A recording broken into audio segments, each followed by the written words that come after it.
की खसूसी अदालत ने प्री अरेस्ट बेल जो है इंटरम वो मंजूर की है और ये 4 तारीख तक मंजूर है। ये तमाम मुकदमात वो मुकदमात में जो लाहौर पुलिस ने थाना रेस कोर्स की हदूद में और दूसरे लाहौर के थानों में दहशत गर्दी के दफात के तहत और साथ साथ जो पुलिस के साथ कन्फ्रंटेशन हुई, पुलिस के साथ जो पीटीआई के या जो बाहर और कोई लोग मौजूद थे उनके साथ जो वाक़यात रूनुमा हुए, ये उनके ऊपर 3 मुख्तलिफ FIRs हैं। एजाज़ भुट्टो साहब ने 1 लाख रुपये मुचलके के एवज़ और शामिल तफ्तीश होने के हुक्म के साथ साथ 4 तारीख जो है इसमें मुकर्रर की है।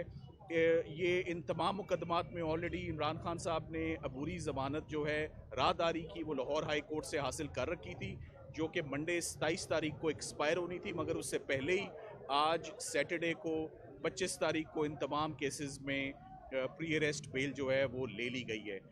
इस इमरान खान साहब के ऊपर इस्लामाबाद में भी मुख्तलिफ दहशत गर्दी की दफात के तहत मुकदमात दर्ज रजिस्टर हैं। इससे पहले जो सबसे पहला मुकदमा दहशत गर्दी में रजिस्टर हुआ वो जज ज़ेबा साहिबा से रिलेटेड था, जिसको ऑलरेडी इस्लामाबाद हाई कोर्ट के चीफ जस्टिस ने दहशत गर्दी के इतलाक़ को और उसकी दफात को क्वाश किया अपने एक कॉन्स्टिट्यूशनल रिट पिटिशन में।